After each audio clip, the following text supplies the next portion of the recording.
I don't know how many first timers to the Indic series, but there could be a few. So we'll give a little introduction before we get into the session per se.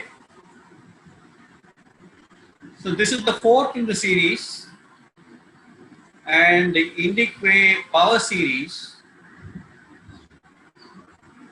It's all about performance and achievement in what we do in life. So we asked the question, imagine you had an Aladdin's lamp. And imagine therefore, there was a genie which would come up anytime and it would say, whatever you command, master. And so you command the genie and get anything done. We said, just imagine if you had not one, but many genies that could do whatever was your bidding. And the entire power series is on that premise that we have so many genies which are inside us. We don't even know that they exist. And even if they exist, we do not know how to bring them under our control, under our command. But if we realize and understand these genies, bring them under our control, just like Aladdin's lamp and that genie, there's anything and everything that we can achieve. And the premise on that, we built through all those earlier sessions that Saurav went through. And we're coming to a very important session today. And I would like Ram to give his intro remarks about the session. Thanks, JK. One of the things about the Indic way is all about self-improvement. So the genie within us, as JK said, are these powers within us that often we miss out for a variety of reasons. And so each session covers some of those powerful genies that are covered up and not accessible to us because of our own actions. So here today is all about the power of action. When we think of the Indic and some of our ancient philosophies, we are often under the general misconception that this is all about running away, retirement, and for people over 60. People who have sold their businesses. So, not so. That is for Viren. That's for Viren. It's not so. It is all about the here and now. Action is actually the insignia of life. What the focus here is the quality of our action. We all have aspirations, we all have plans, we all have potential. The quality of our action, how we execute, determines our success, determines our equanimity. Therefore, the Indic way and the focus on action is really all about right action. What causes sometimes imperfect action? How can we overcome? And therefore the Indic focus throughout, and I'll talk a little more, both of us will talk a little more about circumstances where right from ancient days, everyone has focused on right action and the quality of action. So this is all about action and dynamic action for success and your potential. Back to you, JK. Thanks, Ram. So, very clearly, the Indic way is all about performance, achievement, realizing our potential, success and joy. Both are important. It is success and joy. And therefore, the manner in which we do something and what Ram said about that quality of action is towards both those objectives, success and joy. So let's get into today's session. And I would say today's session is one of the most important.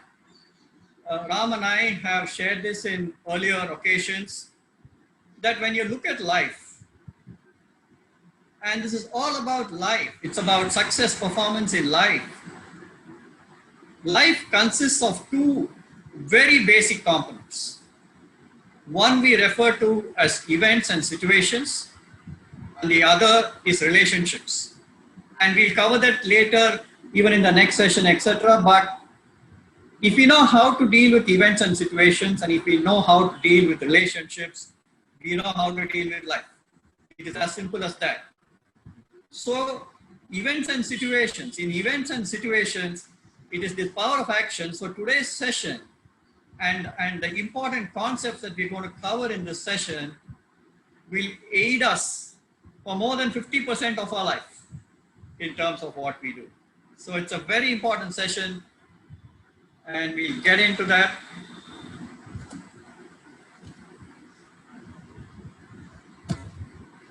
Sarah, something is not happening, is not responding. 1 minute, sir.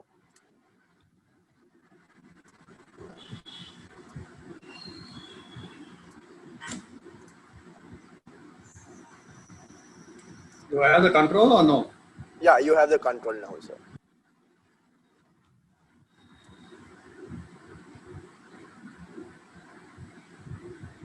So you're still not able to get it moving? I'll start again. Yes, JK, moving well. So, yeah, it's moving. So we've already covered session 1, 2, 3, 4, and 5, all about different powers. And like Ram and I shared, different genies which are there in us and which we can tap into and start using for what we need to do. Today's session is this, and we will move on to some of these, which are relationships, the power of intellect, power to succeed, and the power for happiness in the subsequent sessions. Let's straight away get into today's session. Let's take this particular situation. Sales targets for the month met by the 25th. What do I do now? Anybody? Sales targets met by the 25th. What do I do now? Anyone?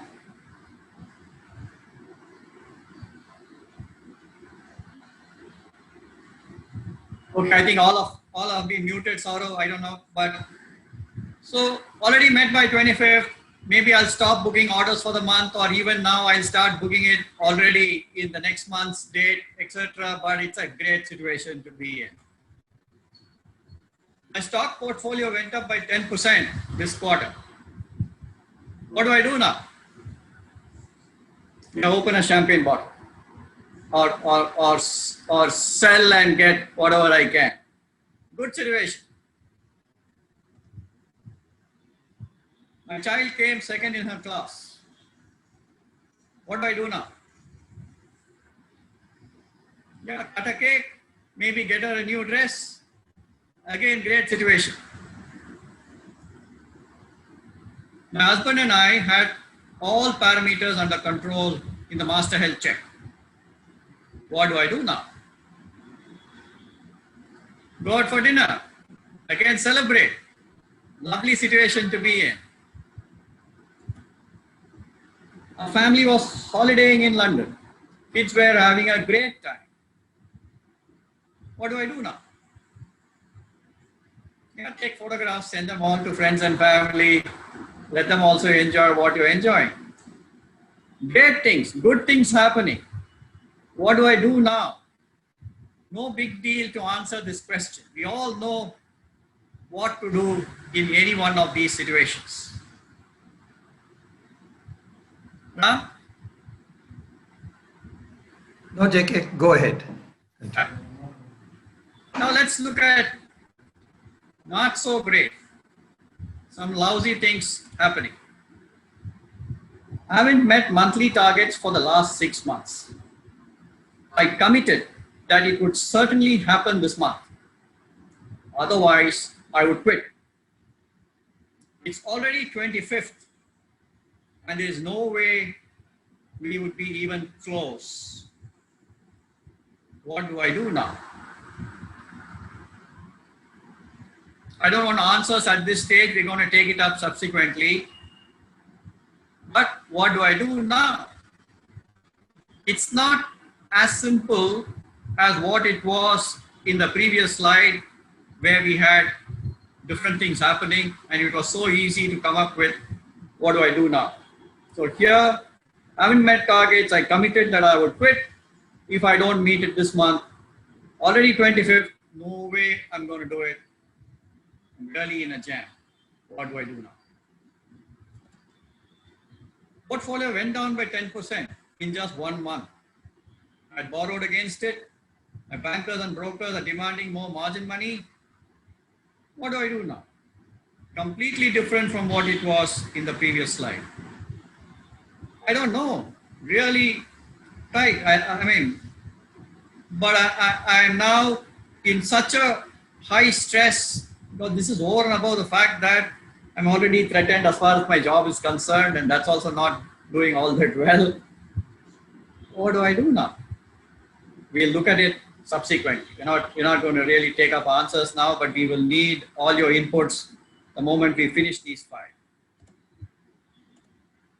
Same thing, a class teacher called us to school and informed us that our child was unable to cope and may require greater effort or assistance. Otherwise, we would need to pull her out of school. What do I do now? Well, so different from if my child was second in class. My husband's BP, cholesterol, and sugar are way out of control. He's in a high stress job. What do I do now? Again, so different. And we're going to take up each one of these subsequently as soon as done. We were holidaying in South Africa and I was robbed of my wallet with all my credit cards, ID and cash, and my mobile phone at knife point. Wow, that is scary. What do I do now? Again, situation not all that easy to come up with what do I do now. So we have events and situations which are tough, not all that great, sometimes lousy, and this question not that easy to answer. Ram? No, JK, as we do the cases, we'll Yeah. get it. Okay. So let's now get to normal reactions in each of those cases.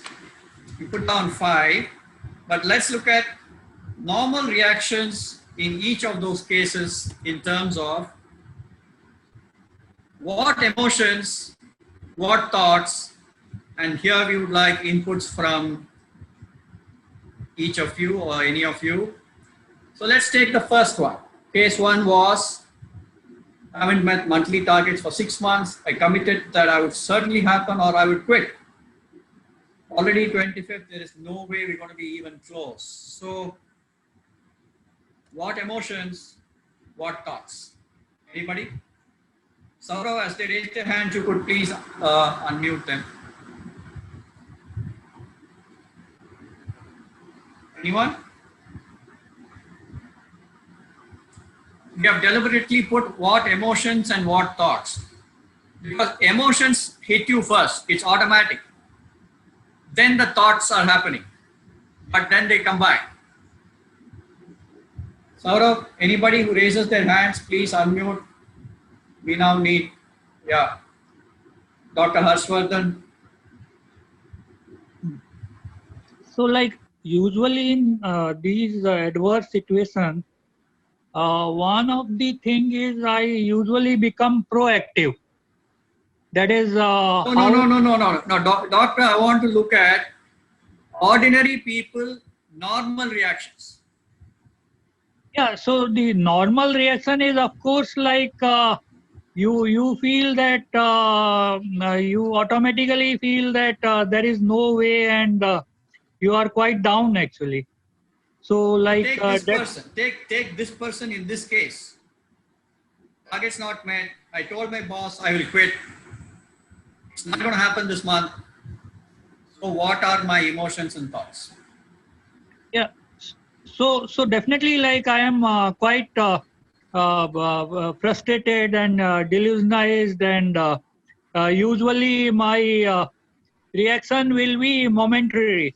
Like I will usually take not thinking of long term. I will take short term decisions. Good. Very good comment. Very good comment. Anybody else?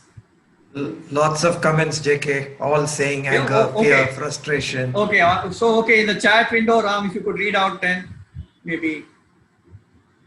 Or if Thoughts anybody how would to like to salvage share. this. Yeah. Uh, No, Abha is saying something, and so yeah. Please. good.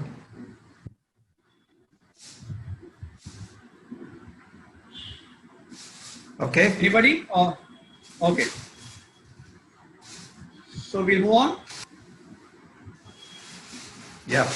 Or is anybody wanting to share? Or Ram, did you see anything else in the chat window? No, primarily similar, Okay. saying Yeah. frustration, anger. Why me? So what emotions? Frustration and anxiety. Frustration because I haven't been able to achieve something. Anxiety because, hey, what if I really now need to quit? So I've got both these emotions very strongly running through my mind. And thoughts. What if my boss really asked me to quit? Should I plead, ask for one more chance? Or should I go aggressive and blame the product and the market? Should I look for another job? All these are the normal thoughts in a situation like this. Okay, let's take case 2. Portfolio went down. Banker, broker demanding more margin money. Anybody wants to give us an input, or we'll go into some of what emotions, what thoughts?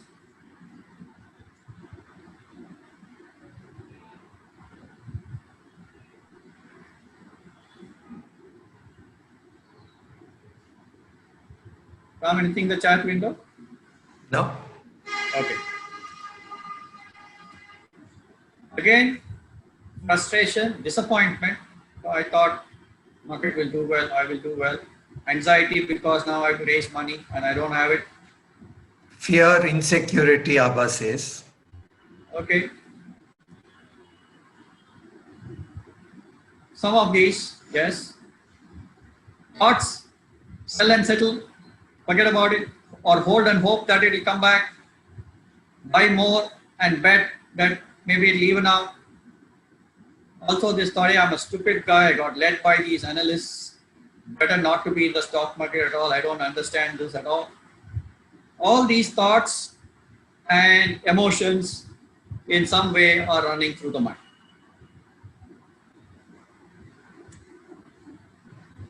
Let's take case 3.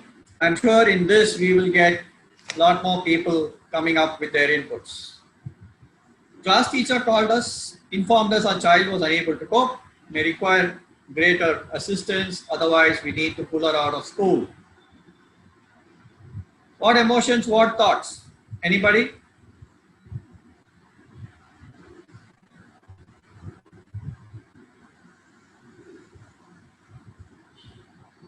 And remember that before class 2nd, those emotions and thoughts we know. Yes.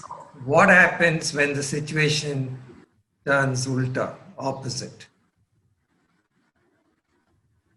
Must be Come the on, somebody teacher's raise fault. hands. So what? Yeah. Saurav? Anybody? Must be the teacher's fault. Am I audible? Am I audible? Yeah. Yeah, this is the normal reaction as a parent or as a student itself. Sorry, I came in late. Parent. So I have one instance to share, and this is like really it's something that happened last week with my daughter in her school, and I probably mentioned this to JK. While I think we are all going through this pandemic and we all have our individual stresses, I think one of the things which I am totally against as a parent is giving feedback in public. And I had a first-hand experience last week when the parent of a child asked for feedback and all the teachers started talking about how the student is not. So one of the first reactions as that child's parent, it would be one of, for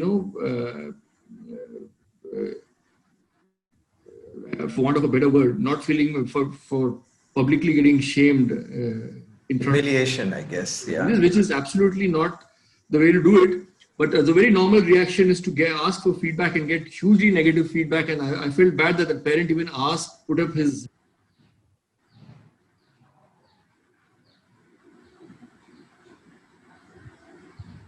So, Yeah. okay. Okay. Saurav, see Padmanabh, anybody else? Quite a few people, I think. Yeah. Yeah. So, Saurav, anybody else? Nobody else is raised there. Okay. Blame game, blame the spouse. Right. Absolutely. So what emotions? First, anger, disappointment, and anxiety. Anger that my child has not done well. Disappointment also saying because I have great expectations. Anxiety because suddenly this teacher is saying otherwise you need to pull her out of school. I mean, what do I do? Combination of these emotions certainly running through my mind. What thoughts? Husband thinks wife is not spending enough time with the child. Wife is thinking husband is not being strict with her. And they also think, hey, or does our child really have a problem? Is there something we have to attend to? And so a combination of these in terms of emotions and thoughts are what run through. As I said, normal reactions in each of these cases. Husband's BP, cholesterol, way out of control. He's in a high stress job. So here is anxiety is the most predominant reaction in the wife's mind. Hey, what is this? Suddenly his health is getting questioned. Different thoughts, hey, you must quit the job. Health is more important than salary. My father wants you to take a job in the public sector. Let's go and do other things. Let's not, put yourself into stress and get into these sorts of situations. Case 5 definitely is holiday in South Africa, robbed of my wallet at knife point, lost all my credit cards, cash, mobile phone. What do I do now? Anyone? Yeah, Jawahar? Sir, good evening, sir. How I would think is, why me, when there are, millions of people in South Africa, why I have been targeted, for my purse, for my wallet or something. And then, I would feel really sad, I lost all my money and, and then again, anxiety, how am I going to pay my hotel bill without my credit cards?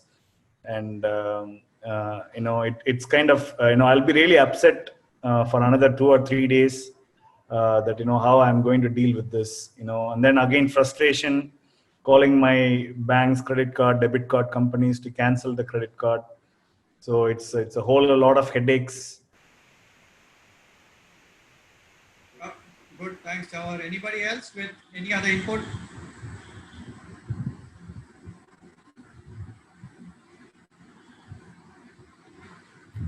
Yeah, how stupid could I be to have got mugged? Yes, feeling of frustration. Agreed. Somebody said Number one grateful is- I'm alive. Yeah. Fear.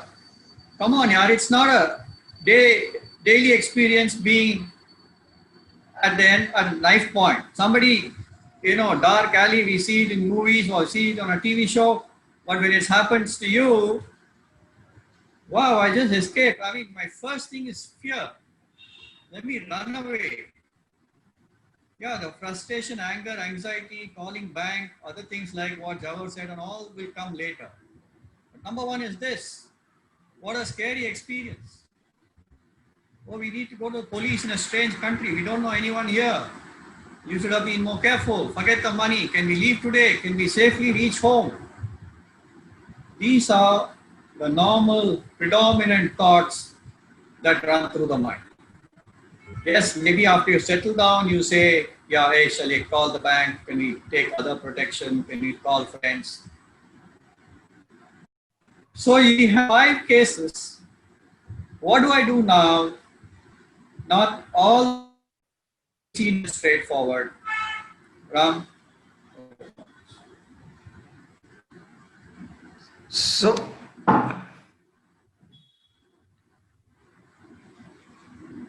so the question is, we are disturbed when something unusual, unpleasant happens. Disturbed in our emotion, disturbed in our thoughts. JK, talk about the Bhagavad Gita now or later? Sure, you can do it now. Yeah. So I want to talk about a context in the Bhagavad Gita. As many of you may know, it is a conversation between a commander-in-chief of the army and an enlightened person, Lord Krishna. So our expectation is that a commander-in-chief is a person of action, wanting to fight battles, lead people, and impatient to get to doing things. And Lord Krishna, the most realized sage-like person, is more saying, hey, relax, are you doing the right thing, kind of stuff. But the Bhagavad Gita is a conversation where Arjuna, the commander-in-chief and warrior, says, I don't want to fight. After having prepared for 13 years, at the time of action, emotions overtook the man of action, Arjuna, the commander-in-chief. And Lord Krishna is telling him, hey, it's your duty to act. You're commander-in-chief. People are dependent on you. Go out and act. So our misconception is that our scriptures tell us, relax, go away to the forest. That's not so. This conversation, and as you go through the 18 chapters, every part of it is about how to act. What is right action? How can you overcome emotions? Not let emotions come in the way of the quality of your action. Every time any one of these cases happened, for a moment, we are paralyzed by emotion. We don't know what to do. We are disturbed.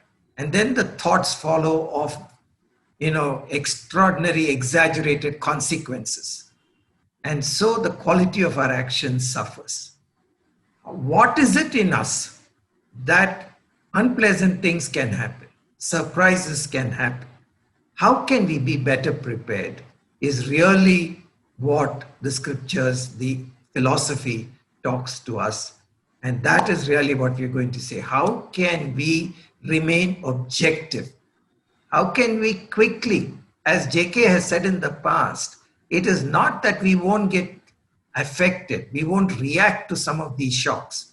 How quickly do we come back to normal is a question of our personal development. And that is our focus, not that we won't get disturbed. How quickly can we come back so that objectively we can take action? Many of you have suggested, including drink a glass of water, take a deep breath. All of that comes later. But those are all steps to get back to your normal state. So this whole Indic way is how quickly can we come back to objectivity so that we can think clearly and the quality of our action does not suffer. The longer it takes us, the quality of our action is covered by our emotion and suffers. So that is what the disturbances, how can we minimize it and how can we get back quickly? Back to you, JK. John. So what do I do now? And we're going to cover the steps: defining the problem, objective, taking a decision, implementing the decision, all of which we are calling the wheel of action, and we are going to cover this subsequently. But I want to share with you this story. We have shared this before. Some of you might have heard it, but there could be many for whom it's the first time. the story of Palita and Lomasa. So there was this huge banyan tree in the middle of the forest. Lots of birds and animals stay on that tree. And there is a mouse called Palita, which has dug a hole at the bottom of the tree, happily living with its family. And there is this cat, Lomasa, living in the branches of the tree again with his family. A hunter comes to that forest and he then starts to lay a trap, lay his nets every night and come back in the morning, and some little birds or animals will get caught in his trap and nets and he'll take them and go away. One night after he has laid his nets, which are all above ground level, tied to trees, etc., Lomasa the cat, attracted by the meat there, goes onto the net and it gets entangled in that net. Palita, seeing that its sworn enemy is now caught in the net, boldly starts to roam around on the ground, then gets on top of the net because there is meat on that net and starts to nibble at those pieces, knowing Lomasa is caught at the other end. Suddenly, it looks down and finds that its own enemy, the mongoose, has come there, and the mongoose is on its haunches waiting to gobble up this mouse whenever there's an opportunity. So Palita is thinking to itself, saying, hey, what have I got into? And when it looks up, it finds the night owl has also come there, sitting on one of the branches, waiting to swoop down and carry this mouse away. And suddenly it realizes, hey, what is this? Suddenly I am caught where 3 of my enemies are here. Here is the cat right in front of me. If it gets loose, then I'm gone. If I get down onto the ground, the mongoose will gobble me up. If I stay on the net, the owl is going to swoop down and take me away. What do I do? And then it thinks to itself, a person like me with wisdom and intelligence, I shouldn't succumb to this particular situation which is full of danger. I have to come up with some strategy. Thinking to itself, it says, at this point in time, there is no harm in my seeking if I can make a friendship even with my enemy. And it is looking at the situation, thinking to itself, saying, hey, Lomasa is under great difficulty. Lomasa's life is under threat. But I can help Lomasa. And if I help Lomasa, Lomasa can get free. And if I present it in such a manner, then maybe Lomasa can help me and I can get out of the situation. So thinking, it addresses Lomasa and tells Lomasa, saying, hey, Lomasa, you and I are sworn enemies, but this is a situation for us to forget all that because you are in danger. I can help you. I can cut loose all those knots which you are entangled. Otherwise, the hunter will come and take you away in the morning. And as you realize, I'm also in danger myself. The mongoose is here at the bottom, the owl is waiting there.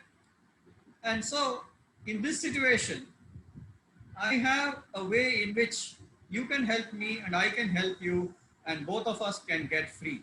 What do you think? So Lomasa responds to Palita saying, hey, you have spoken like a wise person. I am very eager to listen to whatever is your plan. Yes, my life is in danger. I also see that your own life is in danger. I'm very open to looking at what you have to suggest. So Palita says, look, Lomasa, I will come and creep under your body. Don't eat me. Don't think of old enmity. Because if you eat me, you're gone. But if I'm safe and protected, I will make sure that the knots are cut. So I will come and place myself under your body. Seeing me there, the mongoose and the owl will go away. So saying, Lomasa says, yes, great, let's do it. Palita goes and places itself under Lomasa's body. Seeing this unique thing happening between sworn enemies, the owl and the mongoose think, hey, no point waiting here, we might as well go after some other prey somewhere else, and they go away. And Palita comes out and starts to slowly nibble at the knots in which Lomasa is tied. Lomasa says, hey, what is this? You are now safe and you're taking your own time. This is not fair. This is not the time for you to think of old things. You have to do whatever is the understanding we now have. Palita says there is appropriateness of time and place. I know what to do. I will do it. And it's still doing it very slowly. And dawn is approaching. Lomasa is getting really scared. And Palita says, look, Lomasa, there is only one more knot and I will cut it. But I won't cut it now. I will cut it only when we spot the hunter. When we spot the hunter, your mind will be on escape. Your mind will not look at me as food. So I will cut the last knot only when the hunter is spotted. Only then am I safe. And so when the hunter is spotted, it cuts the last knot. Lomasa runs up the tree. Palita runs back into the home. So the story of Palita and Lomasa is part of the Mahabharata. It's part of one of the responses that Bhishma gives to Yudhishthira when he asks him a question of what does a king do when he's surrounded by enemies and he has no hope. And he gives the story and the story goes on a little more.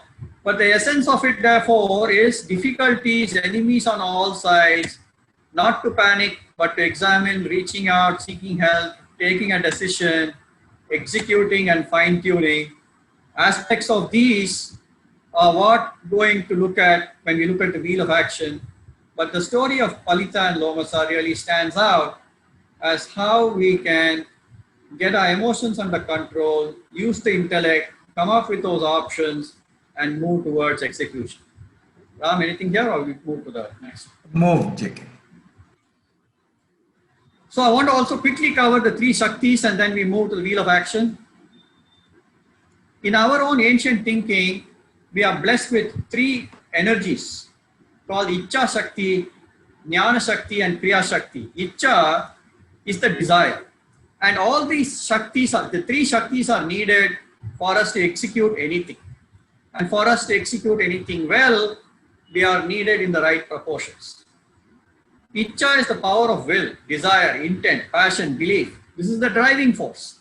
If this is missing, we're not going to really put our heart and soul into any action. So Icha Shakti is the driving force. Jnana Shakti is the knowledge. We must know what to do.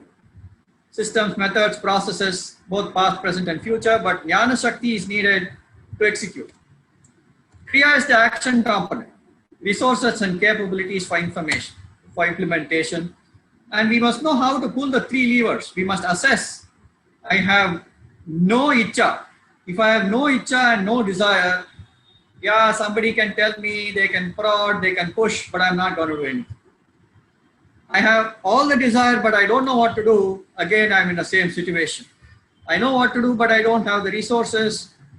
So pulling the three levers, assessing which is needed, using them to execute, we must know that in any situation, in any action, these three Shaktis and their components and proportions are so important for us to move to well concerted action. Ram, you think? Quickly, one of the things that we sometimes, most often actually don't do is to look at our own motivation. We do it for our company maybe, but what's our own will? What is our desire? What do we want to achieve? What do we want to be remembered for? If we have that, then a lot of our energies to get up in the morning and get to doing these things will happen. So first is, can we very clearly identify for ourselves whether we know what are we looking for in our own lives? And what is it that's driving us to do what we are doing? Is there a purpose? That gives us that Ichha Shakti, and then the others can follow.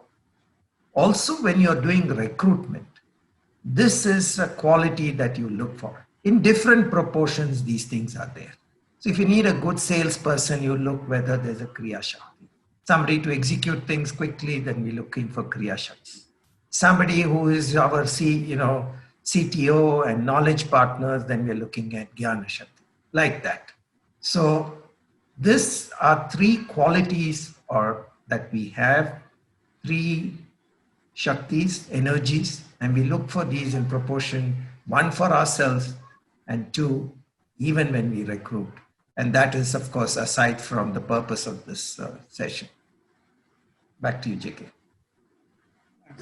Yes, so like Ram very clearly has identified, in some way, even if it is not there in me, I might find people around me who have one of these as the predominant Shaktis in themselves, because it goes with characteristics of people. But to evaluate and know how much of these we have, how much of these we need, assemble them together is how actions can get done well. So if we get to the wheel of action, we also call it the what next approach. So let's go back to say, we want to answer, what do I do now? So in what do I do now, the first step in the wheel of action is to make sure that we reduce or eliminate disturbances. So if you go back to all those 5 cases, the immediate emotion, any one of those emotions is a disturbing emotion, whether it's anxiety, it's fear, it's disappointment. Any of those emotions is a disturbing emotion. Step 1 is to make sure that the disturbances are either reduced or eliminated, and that can be done how? Only by acceptance.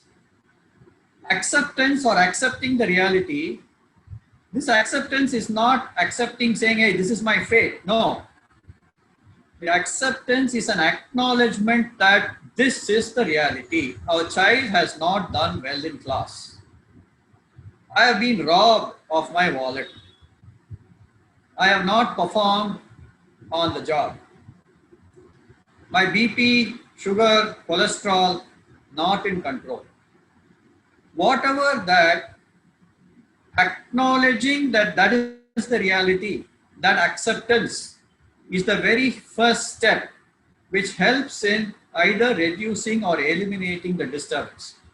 If you do not accept, but you're continuously questioning, like I think someone was saying, hey, why me, or whatever. If the question is still running, hey, why me, why for my child, why for myself, why this, why, how can this happen?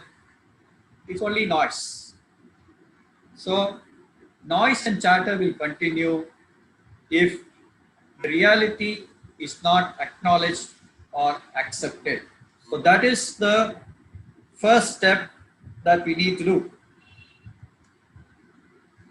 We also call it face facts. So either accept reality or face facts and say, these are the facts. That is the very first step to reduce or eliminate disturbance, because that is what is needed to even move towards what we need to do. Any inputs here? So one of the things most of us get into is denial.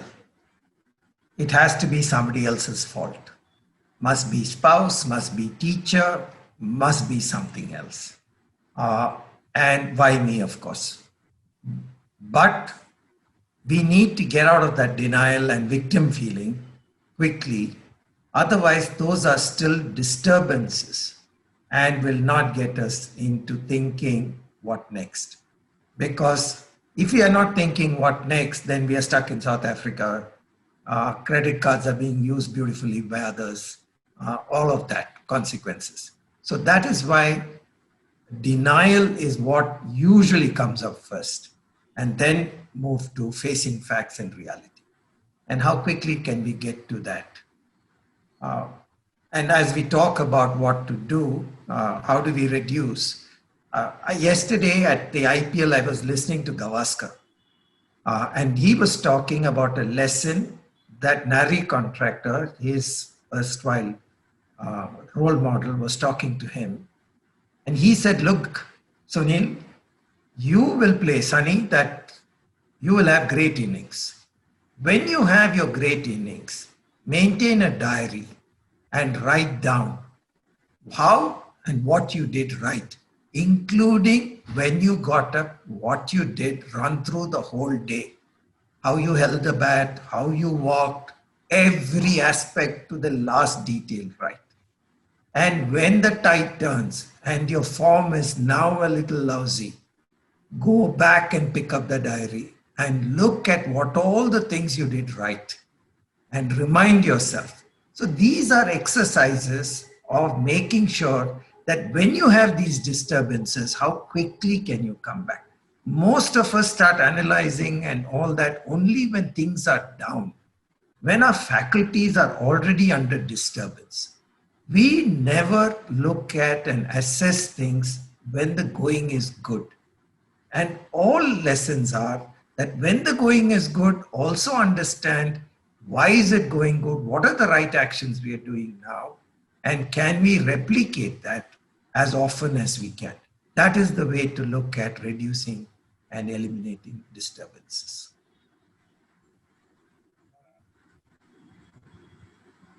So the next one, step 2. What is my objective? What do I want to achieve? And this is also not that straightforward. It is not automatic. So it's one of the steps. Before I say what do I do now, preliminary question is towards what objective? So if whenever somebody asks me what do I do now, my first response to them is, hey, towards what? Because depending on what you want to achieve, the strategy is different. So what do I do now? Hey, I want to stay back in South Africa and enjoy the rest of the holidays. That is my objective. What do I do now is different from, I want to run away and take the first flight home here. What do I do now? Completely different objective in the same situation. Situation is the same, but if the objective is different, then what I need to do is completely different. What is the most appropriate objective itself is part of the thinking that needs to be done. And if you go back to Palita and Lomasa, Palita was absolutely clear. What is my objective? I must live, I must survive. A person with my wisdom and intelligence doesn't succumb to a situation like this. My objective is to survive. My objective is not to just give up and go. So what is my objective is a very, very important step before we move to action. Only a non-agitated mind can identify the appropriate objective. Otherwise, the objective itself is wrong. If you choose the wrong objective, whatever is that action, yeah, but it will take you into some other direction. I think JK it says no Vinasha Kale Viparita Buddhi. No, I just say yes. Vinasha Kale Viparita Buddhi. Very nice one, Ram. Yes. Yeah. So Vinasha Kale Viparita Buddhi. Yeah. Correct.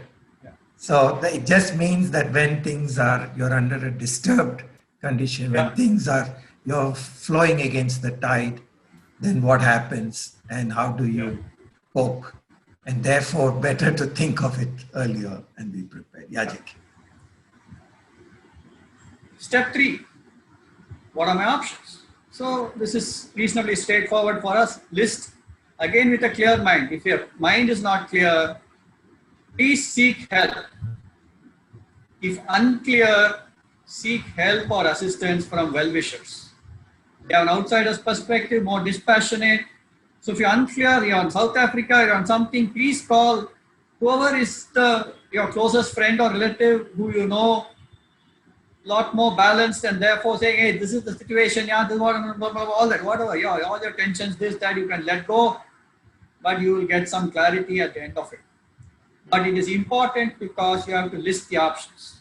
List the options with a clear mind. The mind is not clear, please seek help, but list the options. and then to select the option. Again here, select by yourself only if you are non-agitated. I mean, you continue to be agitated, you're continuing to be disturbed, selecting of this option may not be the right thing at all. So again here I would say, if unclear, seek help and get a perspective, because these two steps are important. You know? No, JK, I think we So let's go look at step 5, towards action. This is the critical component. But before you move to that action, those other 4 are so important. Either it must automatically happen or it must be in a phased manner. But that clarity is what then determines. Evaluate the 3 Shaktis, identify, hey, am I convinced? Okay, my friend says, no, yaar, I mean, just stay around. Yaar. It all happen. You're not going to be robbed again at knife point in South Africa. You still have 2 weeks. Enjoy yourself. Tell your family to cool down. It's all part of the game. It happens to everybody in South Africa. Every second person gets mugged. So don't worry about it. This is what your friend has told you. But your wife is saying, no, we want to run away today. Children are all panicky. Don't forget your friend and all that. I don't want to enjoy any holiday, etc. I want to go home. You're not convinced, then you're going to do all sorts of things messing up in some form. So, are you convinced? Then do you know what to do and you have the resources. So, please evaluate the 3 Shaktis. They will certainly give you inputs towards then actions and timelines. These we know in corporate. So, but towards action, evaluate, list out actions and to-do timelines, and then just do it. That is the step number 5 towards action. Course correction is equally important. That is, you start on it, you're doing it. Again, here I want to give you this example. But when you do something, this is part of the what next approach. There are no guarantees. Just because you identified and you said, this is the right option, this is what I'm going to do, no guarantee that that will give you the solution. So we're going to take up one case and we're going to run through that. But keep in mind that there are no guarantees, and therefore there will need to be an evaluation and a fine tuning to make something happen. If you take Palita and Lomasa, Palita gets into the pact with Lomasa and says, hey, I will free you up, you protect me.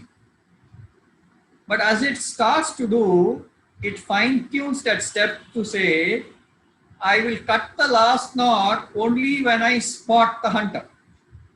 That is fine tuning the strategy, because that makes it even more guaranteed that it can escape with its life intact. So fine tuning of something as you start moving into action, such an important aspect in what you do. And in course correction, do you change objective? Anybody here?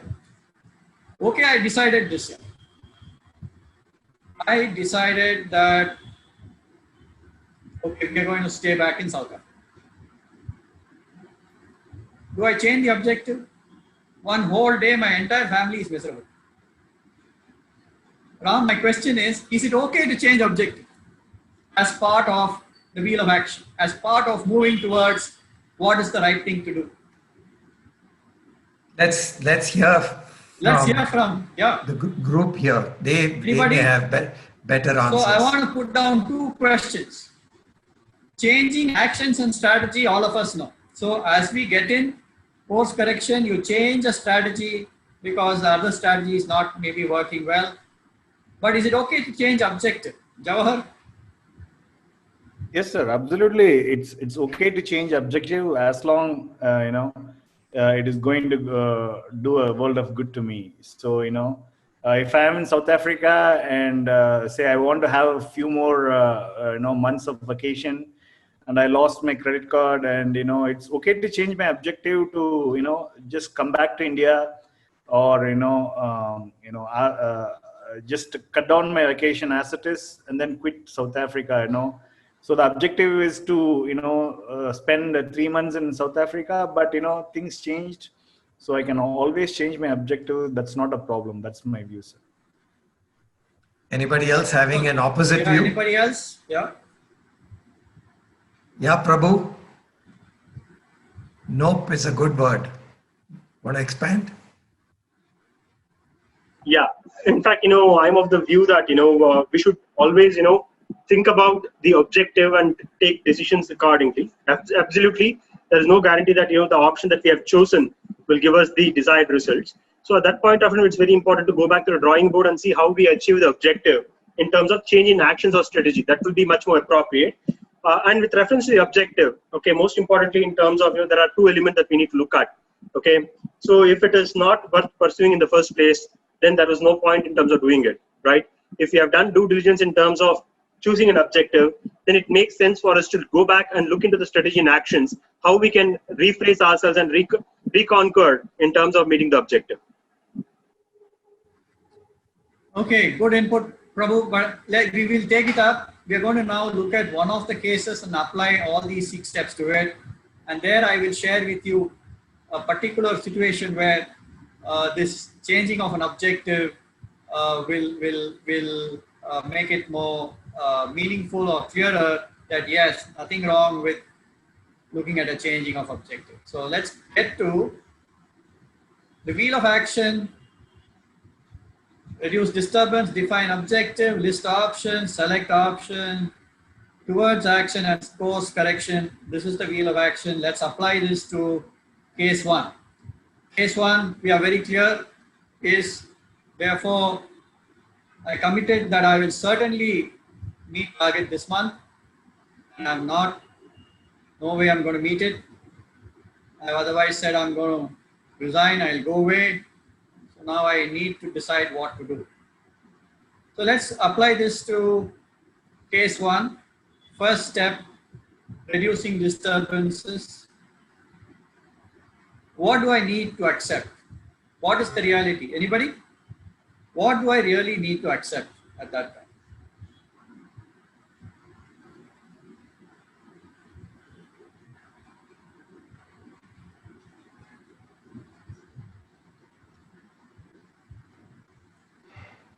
Okay, if there's what I need to accept, most important, is that I have not performed. That is the truth. All the rest is I can give excuses for myself. Yeah, market is bad, product is no good, situation is like that, it's a downturn. But if I know other locations, other branches, other guys are doing it, they are coming closer to target, my location, this branch is not doing, something I'm not doing. So first thing I need to accept is there is something that I am not doing. Those are the facts that need to be faced. Only if I face those facts, then my mind is going to start working on what is it that I am not doing. If I am not facing facts, like Ram was saying, it's the teacher's problem, it is somebody's problem. If I keep doing that, I will still come up with excuses for my non-performance, but I will never come to the basic thing. There is something missing, either in my skills, capabilities, my people, my understanding of product, understanding of market, understanding of customer. I will never face those and I will give excuses. So step 1, accepting that reality.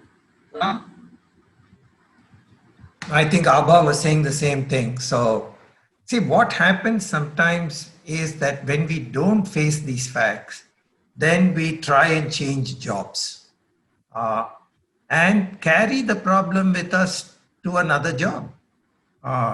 We haven't gone to the root cause, which may be that we haven't analyzed these things properly, whatever it is.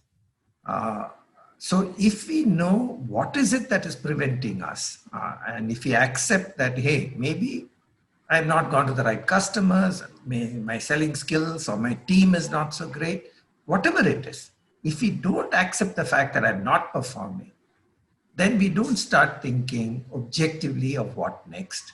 And we try to escape by going somewhere else. We only carry the problem to another place. And then we are moving. Many CVs we have seen where people are going 1 year, 2 years. job to job in sales or whatever. And often it is boss was no good, environment was no good, and forgetting to look at oneself and accept this reality. So that is why this is the starting point for reducing disturbances. Phase 2, define objective. So let's take that same case. The objectives could be hold on to the current job. If that is my objective, then my mind is thinking, hey, somehow I must plead with my boss, or I must come up with some excuse, I must seek for more time, or I must give something. If my objective is hold on to the current job, my mind will work towards what is the things that I need to do. If the objective is just buy time and find another job, completely different. Somehow, yeah, in 2-3 months, I'm sure I can find a job. So I will. My objective is different. What I'm going to do is completely different. Pursue both in parallel. Say this, say that, do this, keep doing something. Mind works in all sorts of ways. But if that is the objective, then I play the game a little differently. But I think the most appropriate objective is how do I perform in the current job? Situation is this, I have not performed. If my objective is I'm going to perform in the current job, then the actions I'm going to come up with are far, far more different. So the objective and defining that objective, such an important step in the wheel of action. Ram?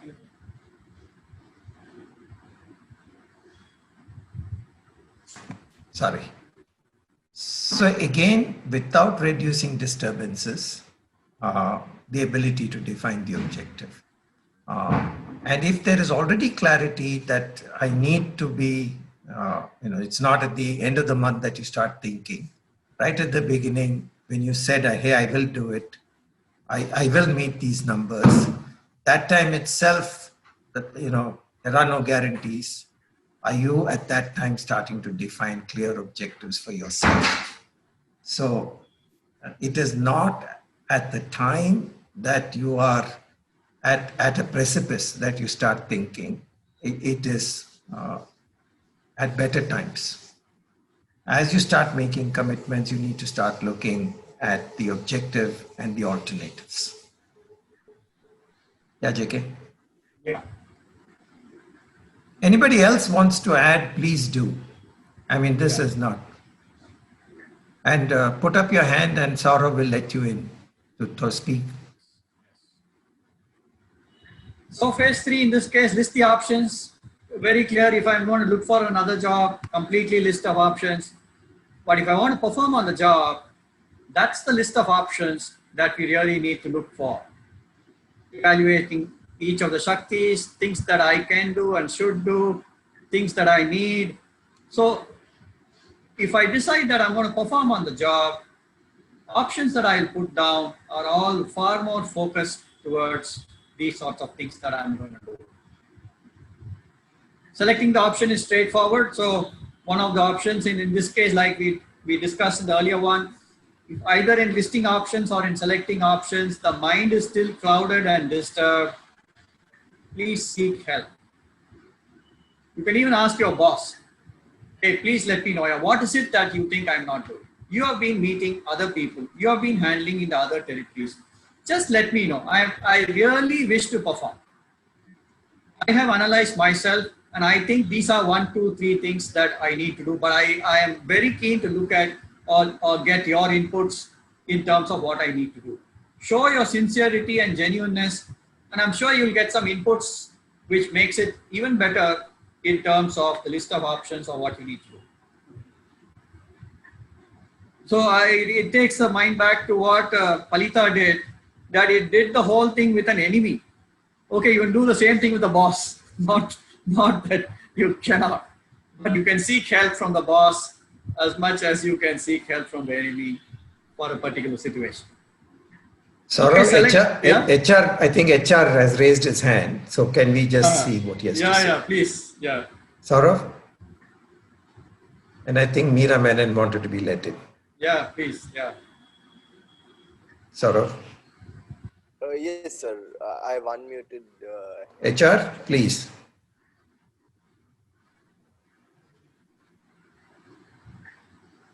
I think We there's can't hear you. Okay, there's a couple of others. Then, Saurav, can you just see and get them? I've unmuted Mr. Alex Chandra. Mr. Alex? Yeah. Yeah.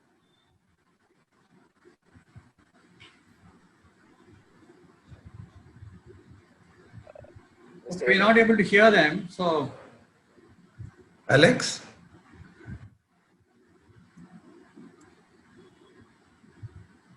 Saurav, we can't hear anybody else. they are still on mute. Yeah, I can see that they're not unmuted.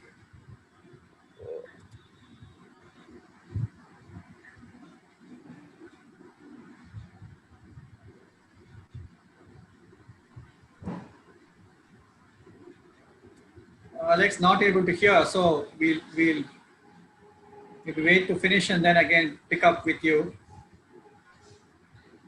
Are we So saying we need to coexist with disturbance?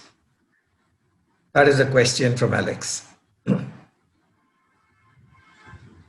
Not coexist with disturbance. Alex, what we are saying is the list of options and what you select will be of much higher quality only when the disturbance is removed. A disturbed mind is not going to lead you to the most appropriate either objectives, options, or the option to select.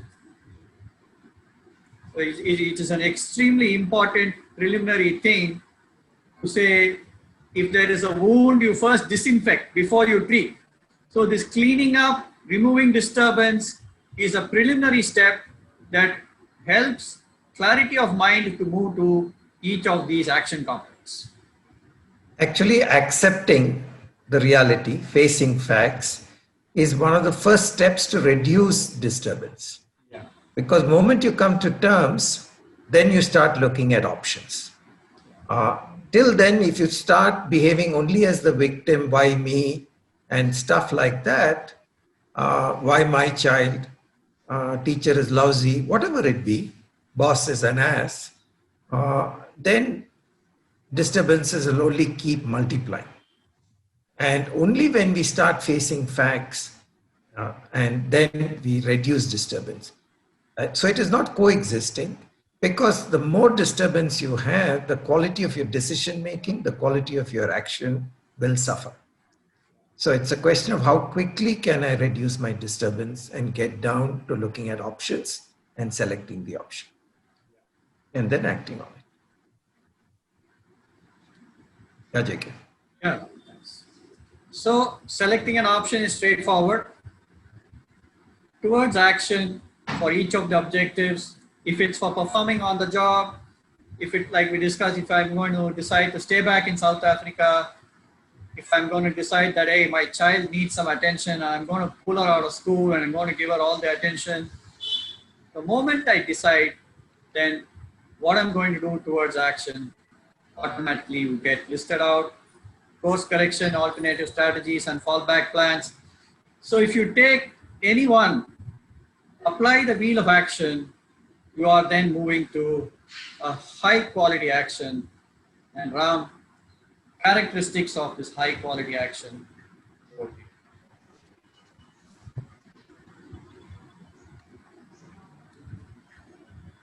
So the key is, in order to act, we are saying you need to have your disturbances reduced.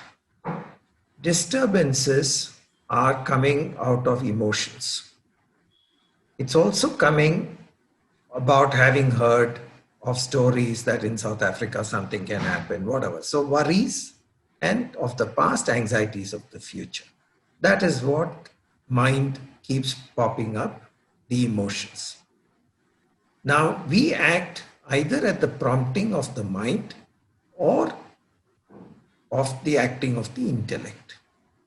Now the intellect is our, let us say buddhi as it is called, is our discriminating factor. The one that says, hey, let's look at alternatives. First take stock. Moment the intellect is functioning, we are getting more and more in control. If you recall, our last session was who holds the remote? Is the situation holding the remote, or are we holding the remote? And in order to take control of the remote about our actions, we need to have the intellect, the buddhi, the discriminatory factor start functioning ahead of the emotions. And in order to do that, we need to strengthen the intellect. And strengthening the intellect is a process in which you will question, think, etc. We have spoken about it. But the intellect availability more and more gets us to back to equanimity quicker. And the more equanimous we are, the greater is the quality of our action. We keep, taking great pride, at least till yesterday or day before yesterday, about Dhoni and Captain Cool, because all these years he has shown leadership under pressure and maintained equanimity. So we admire somebody who under enormous stress is still able to maintain equanimity. And that is the power of the intellect. Moment you have that, then dispassionate decision making, objectivity. Objectivity is when you're able to look at things from a distance. A common example of this is when you watch a movie. It could be a horror movie, it could be a tragedy.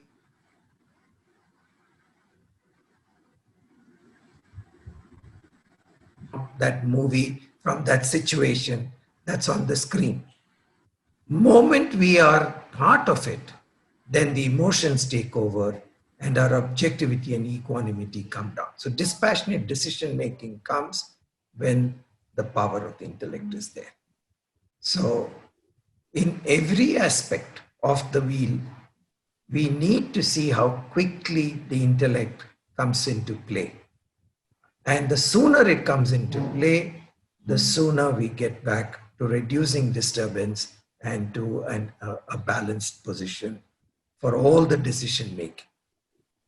Many a time you've seen in Hamlet, to be or not to be. Should I act or should I commit suicide? I mean, that was an extreme example to tell us that inaction is not a solution. And therefore, just sitting and hoping that the problem will go away, blaming somebody else is not the solution. It doesn't solve anything. Instead, how can we quickly come back to looking at our options, selecting an option, taking steps, course correction, and moving on is really where we will be able to have consistent quality of action. Back to you, JK. Yeah, Ram, I think that's very well summarized. So coming back to it, the wheel of action, the steps in the wheel of action are so important, especially when we need to handle tough situations. Take their inputs to our. Yeah. Saurav, see if we can hear them. Jawahar. Sir, I have a question. So is it a good time to ask or should I wait? Ask. Yeah. Okay. Okay, sir.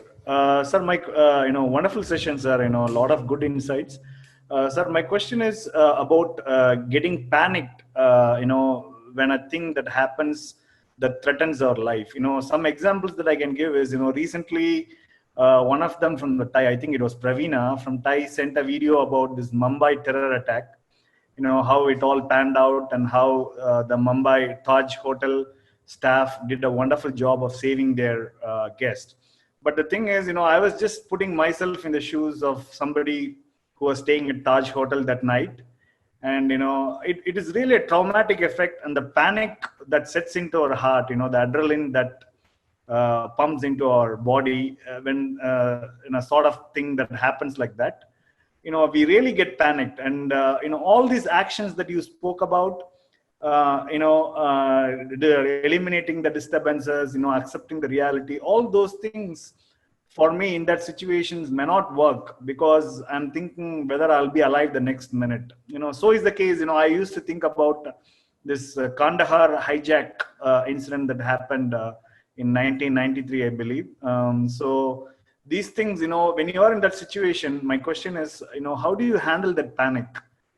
Because it's a do or die situation, and any time you can get shot at, and you might lose your life. So in those situations, how do you keep yourself calm, and how do you get rid of those panic? If you can give me some insights, it'd be very helpful, sir. So Jawar, I'm going to take first step at this. I mean, this is something we have spoken about in every session, but let me just present this to you. Let's say there are 300 guests in Taj Hotel at that time. Okay? Okay. Your thing is, I'm also there and I'm in panic and I have this particular thing. My life is in question. Let's say all 300 were now herded into one big conference hall, and that's where everybody was. Okay. You will find that out of those 300, there are 100 people who are saying, calm down, calm down. Let us see what we can do. And there are 200 people who may be in panic, who may be in fear, and they may be telling the staff, what are you going to do? How can we have a situation like this? And there will be some who are saying, no, calm down. Let's see what we can do. So my thing is, how is it that those 100 in the same situation are able to say, hey, let's see what we can do? Because somehow in those 100, they have accepted that this is the situation. Okay. Terrorists have come into the hotel. Hotel is on fire. Something else is happening. So my response to you back would be to say that if it is happening in those 100, let us acknowledge that it is possible. It is possible, therefore, for us as human beings to be able to, in the same situation, come into an aspect where the disturbance gets reduced or removed. So it's more a question of the manner in which we need to think to be able to start applying wheel of action in the manner in which we are present. Okay, sir. So first is I want to say it is possible. The genie exists in ourselves. Okay. This is our whole premise. The whole premise of the Indique Power series is so many genies. The genie exists. The question has to be, hey, how do I then work towards it? My nature, my manner of thing is that I will be in panic. Yes, that is the normal reaction. But as we train this genie, as we look at it, and then as we energize, we acquire that ability that we need to move to high quality action. Yeah? Okay, sir. Thank you, sir. So, no, I think you explained it, JK. We'll go to the next question. So, I think there were other people who had something. There's one more, but let's finish the last one. Yeah. If we finish the last one, if you can hold on, then we'll open out for questions. So I want to present what Ram has said in the high quality action in another way towards quality of action. And this also we have said in other sessions, which is that therefore, always important to say, what do I control? I control my thoughts, my words, and my actions. What do I not control? I do not control results and outcomes. Yeah, I may work towards results and outcomes, but I really don't control them. I control the action, I control what I can do.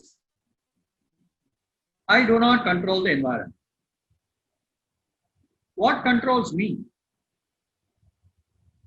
An errant mind controls me because it gives me all sorts of thoughts, emotions, feelings, takes me aside, unbridled emotions. So, what do I control? What do I not control? What controls me? And our essence is, please focus on what you control.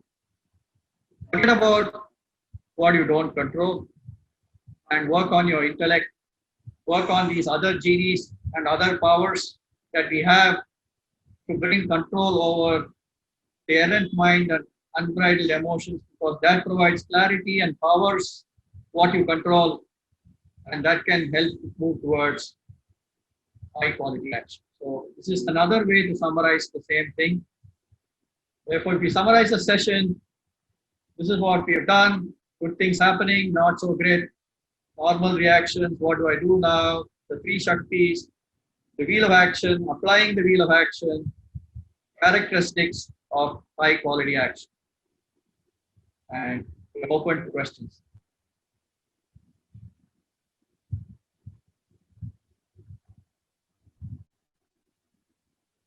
Some kind of a bug on cockroach. Saurav, you can unmute. Anybody else? The next one, can you unmute? Sorry. Yes, sir. I'll be unmuting Jawahar. Okay, sir. So can you hear me, sir? Yes. Sir, my other question I had was, let's see, all these steps that we need to put in, if a situation is really bad, once or twice in a month or in a short span of time, our intellect is good enough to handle this. But if it happens time and again over a period of time in a given year, so I have felt like the element of luck. Sometimes if I do 100 things, sometimes it's 80 of the 100 things. Element of luck, where it needs to be, is missing, and so I have felt like it's really hard to get the job done. So I'm wondering if that happens. So how is the intellect going to be strong when you get repeated hits like a tsunami? And then how do you handle those situations? So that is my question, sir. Every effect, there is a cause. It's not luck. Luck is maybe causes that we don't identify. But every effect has a cause. Therefore, it is, if you go back and check why you have these repeated challenges, environmental. So I think JK said what is not in our control, what's in our control. So we focus on what's in our control. And what's in our control is our quality of action. In order to improve the quality of our action, and if we find that our quality of action 20 times is not okay, then it means somewhere, or the result is not okay, then our quality of action has suffered. Maybe our choice of action has suffered. Maybe we didn't take the right advice or help Palita and Lomasa put. So I think we just need to analyze, and that is where the intellect comes, as to why is this effect happening? What was the cause? And what is the reason that cause was not as good, that action was not as good to produce the right effect? And repeatedly, if it happens, it just means that our root cause of understanding how our actions have triggered these effects, we need to spend a little more time. And that is when, because we are so disturbed, it may help to bring in somebody else to help you understand in a more objective manner. We are always more objective when it is somebody else's problem. So bring in somebody to help you think through what could have been the right actions to get the effect, desired effect. Okay. Thank you, sir. Superb answer. Thank you, sir. Somebody else, or?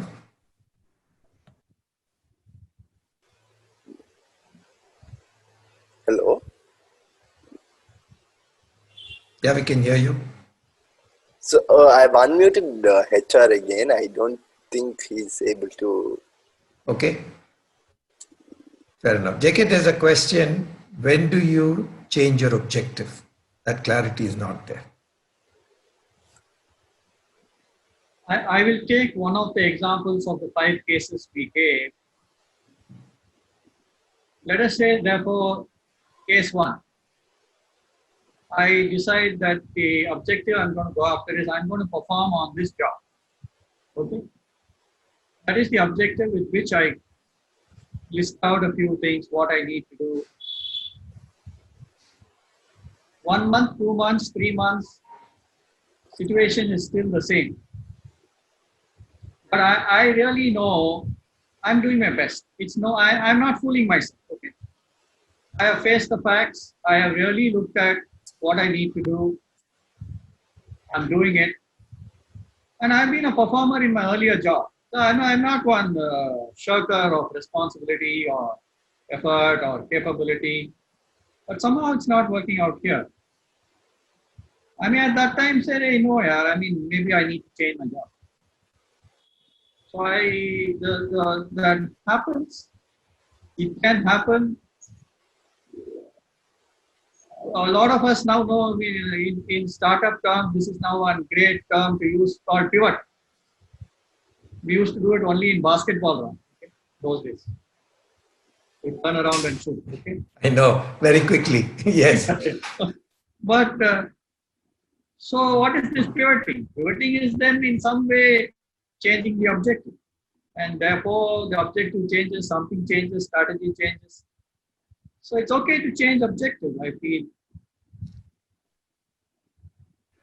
I think the question is, what is driving that action? Is it emotion, or is it facing the facts, analysis, and then you take that? If you have sincerely spent 3 months trying giving the company your best, and then maybe, the product is not okay, or the support is not okay, whatever it is. But at the end of 3 months, is there any way that, you analyze it, not out of just pure frustration or emotion or fear, but objectively, and then pivot and change your objective, then I think that's fine. It is that knee-jerk reaction driven by fear or frustration that is cause of trouble.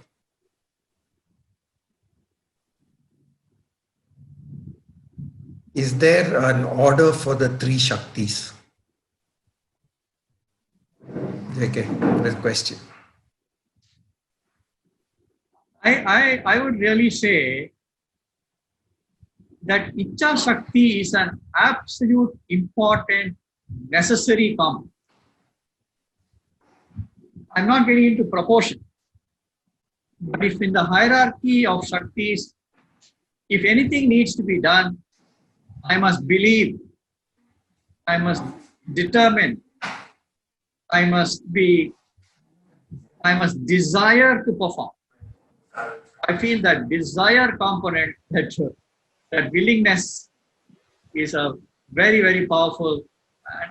In my mind, that is at the highest level. I would think that is the starting point. I think that's the starting point. Without that, there is no reason to get out of bed.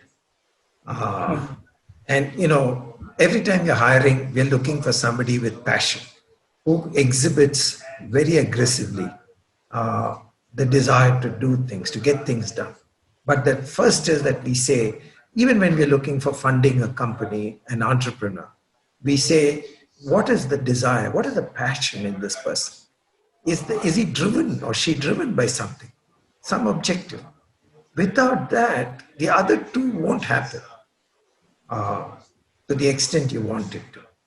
So Ichcha is the starting point and then follows the other two. But all of us have all 3 in different proportions. But Ichcha has to be there for us to act in any objective that we are pursuing, any aspiration. Otherwise, we won't pursue it.